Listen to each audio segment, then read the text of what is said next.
हमारे सामने तो सूरत हाल है। गवर्नमेंट का अलग एक मौक़िफ़ है और ज़ाहिर है कि जो स्कूल मालकान है उनका भी मौक़िफ़ वैलिड है। जी आप बताइए।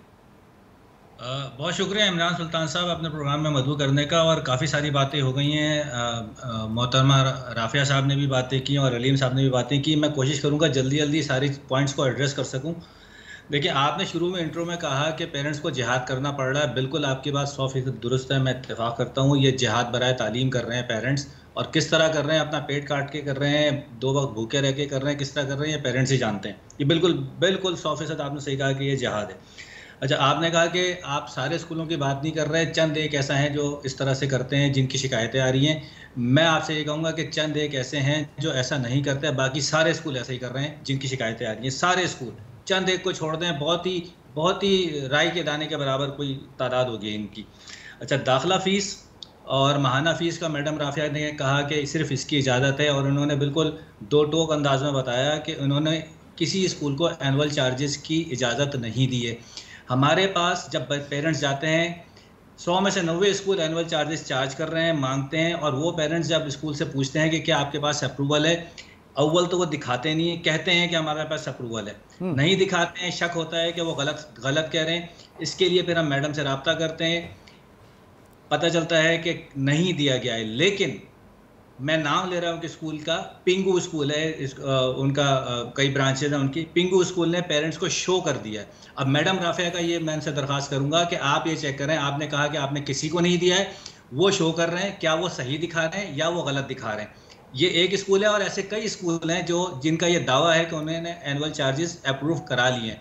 एनुअल चार्जेस की, या जैसे मैडम राफिया ने कहा कि माहाना फ़ीस और दाखिला फ़ीस के अलावा किसी और की इजाज़त नहीं दी जाती। उस जो सिर्फ ऐसा नहीं है कि इजाज़त नहीं दी जाती, इनको कानून ही इजाज़त नहीं देता कि ये इसके अलावा कोई और फीस चार्ज कर सकें या ये उसके अलावा किसी और फीस को अलाउ कर सकें।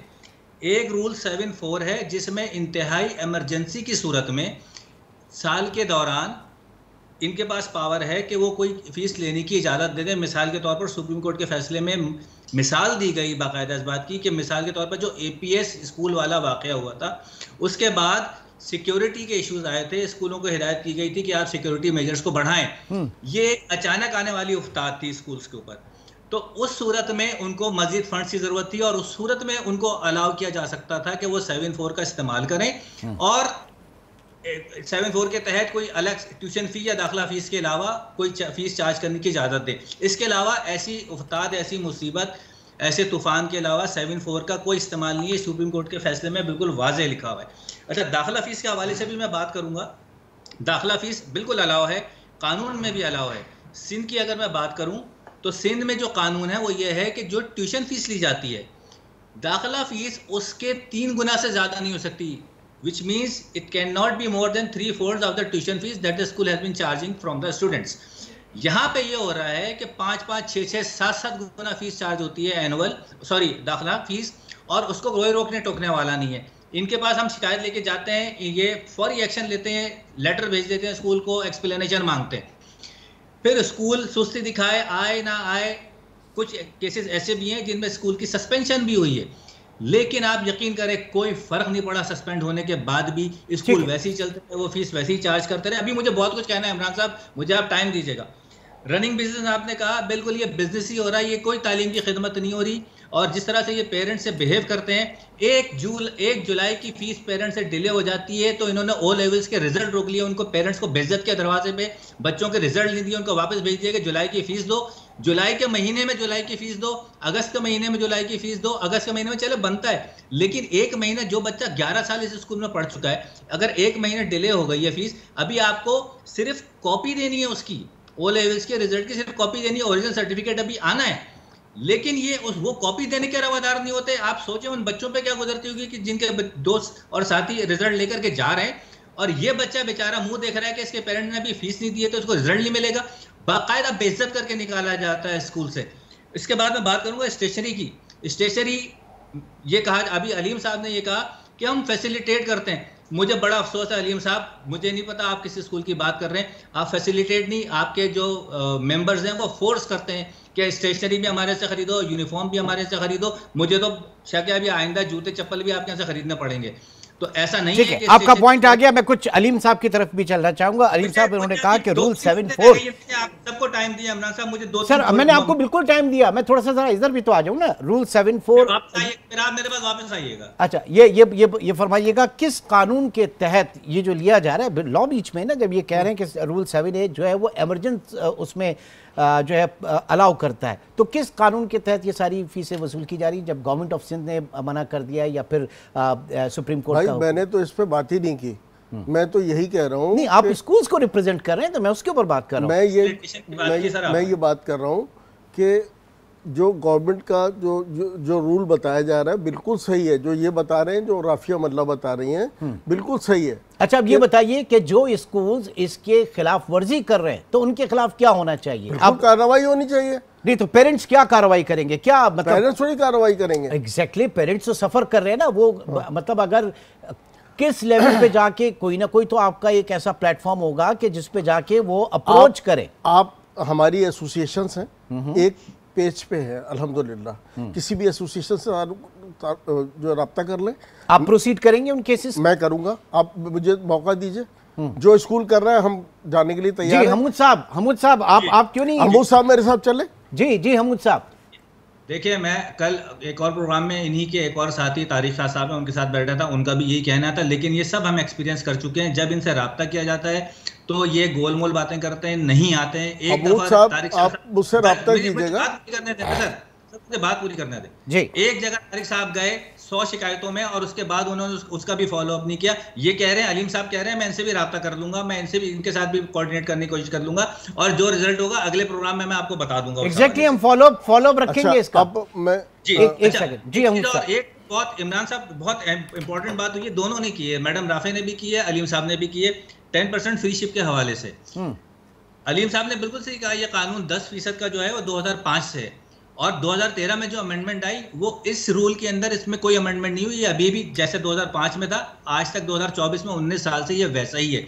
अब मैं आपको बताऊं, ये 10% फ्री शिप, अगर आप इनके रिकॉर्ड बुक्स निकालेंगे बहुत सारे स्कूलों के, तो आपको नजर आएगा कि ये देते हैं। अलीम साहब ने भी दावा किया कि वो तो 15% देते हैं। मैं अलीम साहब की बात नहीं कर रहा, हो सकता है वो वाकई देते हो सकता है वो ना देते हो, लेकिन मेरे पास ऐसे पेरेंट्स हैं, ऐसे टीचर्स हैं जिन्होंने मुझे बजाते खुद आके बताया, जो टीचर्स पढ़ाते हैं इनके स्कूलों में, उनके बच्चों को फ्री में पढ़ाया जाता है, और वो एडजस्टमेंट होती है उनकी सैलरीज में, और वो बच्चे चूंकि फ्री में पढ़ रहे होते हैं, इन्हीं के टीचर्स के बच्चे, तो वो लिस्ट में शामिल कर दिए जाते हैं कि ये बच्चे हमारे फ्री में पढ़ रहे हैं और इनको फ्री शिप दी जा रही है। तो इसके अलावा जैसे उन्होंने बात की, मुझे बहुत खुशी हुई, उन्होंने किसी शहीद पुलिस वाले की बात की कि उसके बच्चे को पढ़ाया जा रहा है। लेकिन मैं आपको मजीद बताऊं, सिर्फ ये तो शहीद का बच्चा है, I appreciate, I congratulate him, लेकिन पुलिस वालों के बच्चों को वैसे भी पढ़ाते हैं, ये सहाफियों के बच्चों को वैसे भी पढ़ाते हैं, ये दूसरे इदारों के बच्चों को वैसे भी पढ़ाते हैं। और क्यों पढ़ाते हैं इसकी तफसील में मुझे जाने की जरूरत नहीं है। ठीक है, जरा बिल्कुल लास्ट मोमेंट है। मैं सर ये जो बात की इस वक्त 10% फ्री शिप, और वो कहा कि वो एडजस्ट करते हैं आपके जो स्कूल स्टाफ, बिल्कुल गलत बात कर रहे हैं, ये बिल्कुल गलत बात कर रहे हैं। कभी कभी ऐसा होता है कि कोई टीचर हमारी है, वो टीचर कहती है कि मेरा बच्चा है, और अगर वो अफोर्ड नहीं कर पा रही है बेचारी, हाँ। तो हम उसको रिलैक्सेशन देते हैं, उसकी सैलरी में क्यों एडजस्ट करेंगे? वो तो बेचारी खुद अफोर्ड नहीं कर पा रही है। मैं बात कर रहा हूँ यतीम बच्चों की, मुस्तहकीन बच्चों की, शोहदा के बच्चे हैं बहुत सारे, इस वक्त जहन में भी नहीं आ रहा, जो मैंने जमा कराया हुआ है डिटेल। आप बड़ी अच्छी बात है, हम ये एक्सपेक्ट करेंगे इस प्रोग्राम के जरिए जो आपकी एसोसिएशन। अच्छा, मैं ये गुजारिश करूंगा कि हमूद साहब मुझे जवाब दें कि 5% से ज्यादा हम बढ़ा नहीं सकते फीस, ठीक है? बिल्डिंग का रेंट बढ़ गया है कितना, 30%, बजाय 10%। हर चीज की, बिजली का बिल कितना बढ़ गया है, हर चीज की कॉस्ट बढ़ गई है। सर वो सिर्फ आप ही के लिए नहीं, वो तो पेरेंट्स के लिए भी है, हमारे लिए भी तो बढ़ी है ना। हमारा बजट ज्यादा है पेरेंट्स से। देखिए बात सुने, हमारा बजट ज्यादा है, ठीक है, पेरेंट्स के घर का बजट कम होता है, स्कूल का बजट बहुत ज्यादा होता है, ठीक है ना। तो स्कूल का बजट ज्यादा होता है। हम जो जिहाद कर रहे हैं ना, किस तरह नहीं, अगर आपका बजट ज्यादा है तो जून जुलाई में आपका स्कूल जो है और उसके इलेक्ट्रिसिटी बिल्स इतने नहीं होते और सारी चीजें नहीं होती, लेकिन फीसें तो पूरी वसूल की जाती हैं। पूरा जा रहा होता है सर, किराया जा रहा होता है, टीचर्स की सैलरी जा रही थी, इलेक्ट्रिसिटी बिल्स उतने नहीं होते, कंजम्पशन। यहाँ पे तो हम जो वैन ड्राइवर्स है उनको रोते हैं, वैन ड्राइवर्स को रोते हैं, जून जुलाई की वो पूरी फीस लेके जाते हैं। घर में कोई नहीं होता, हम लोग वाइफ दोनों प्रिंसिपल है, हम घर में नहीं होते और सबसे ज्यादा बिल हमारा आता है हमारे घर का, ठीक है, 36,000 37,000 रुपए। ठीक, लास्ट सर दूसरी बात में सुन ले, 5% हमें इजाफा करने की इजाजत दी जाती है, ठीक है। इन्फ्लेशन है 38%, तो मैं ये कह रहा हूं कि हमें इजाजत दी जाए इन्फ्लेशन के हिसाब से बढ़ाने की। सर वो तो फिर पूरे पाकिस्तान में सैलरीज नहीं, मतलब देखिए या गवर्नमेंट के जो एम्प्लॉइज हैं उनकी सैलरीज के मुताबिक बढ़ाने की इजाजत दी जाए। हमूद साहब आए मेरे साथ और हम चलते हैं स्कूलों में, मेरे स्कूल का विजिट करें, मैं मिलवाता हूं बच्चों से, और जहां जहां ये कहते हैं कि लिया जा रहा है मेरे साथ ये चले। जी हमूद साहब करें। जी हमूद साहब देखें, इमरान साहब, आप अलीम साहब, आपने कहा, आपने मुझसे सवाल किया 5% आपने फीस बढ़ाने की और इन्फ्लेशन रेट 38% है, ये कैसे होगा? मैं आपको बताता हूँ कैसे होगा। देखिए, आपने ये स्कूल रजिस्टर करवाया एक कानून के तहत, ठीक है। उस कानून में आपको, जब आपने रजिस्टर कराया था उस वक्त भी आपको मालूम था कि आप सालाना 5% से ज़्यादा नहीं बढ़ा सकते, लेकिन उस वक्त आप बखुशी राजी हो गए। उसके बाद अगर इसमें कोई आप चाहते हैं कि तब्दीली आए, तो आपके पास जो रास्ता है वो कानून तब्दील करवाने का है। आप एजुकेशन मिनिस्ट्री से बात करें, आप अवामी नुमाइंदों से बात करें, असेंबली में कानून चेंज करा लें, बढ़ा लें फीस। एक बात। दूसरी बात यह है, जो आपके रेंट को अगर आप कोई 10% से अगर 50% करता है, तो उसके लिए भी कानून मौजूद है ना। रेंट कंट्रोलर के पास जाए, आप क्यों दे रहे हो तो उसको 50%, वो भी नहीं बढ़ा सकता है। वो तो कहता है कि आप खाली करें बिल्डिंग। नहीं तो सर, आप कोर्ट ऑफ लॉ तो आपके लिए भी है ना, आप जा सकते हैं, आप कमर्शियल एंटिटी अपना बिजनेस ऐसे कैसे स्टेक पे लगा देंगे? बहुत मुश्किल होती है, इतना आसान नहीं होता जैसे ये कर रहे हैं, ये वकील है इस तरह की ये बात कर रहे हैं, ऐसा नहीं होता। वो ग्राउंड रियलिटीज को देखा जाता है। वो कहते हैं तो इस बीच में, अब ये बताइए, इस बीच में पेरेंट्स क्या करें फिर? वो अगर वकील हैं तो वो रिप्रेजेंट तो करें। आप खुद भी मैं खुद पेरेंट्स को रिप्रेजेंट करता हूँ। हाँ, मैं पेरेंट्स को का फैसिलिटेटर हूँ, ऐसी बात नहीं है। लेकिन शिकायत है ना, सारी चीजें अब जाहिर है कि हम इसका जो फॉलो प्रोग्राम होगा उसमें आप दोनों को जहमत देंगे और चाहेंगे कि जो फैक्ट्स एंड फिगर हैं वो हमारे साथ और आवाम के साथ जो है वो पेश करें। बहुत बहुत शुक्रिया, बहुत बहुत शुक्रिया। हमारे साथ अलीम कुरैशी साहब भी मौजूद थे और हमूद उर रब जाफरी साहब भी मौजूद थे।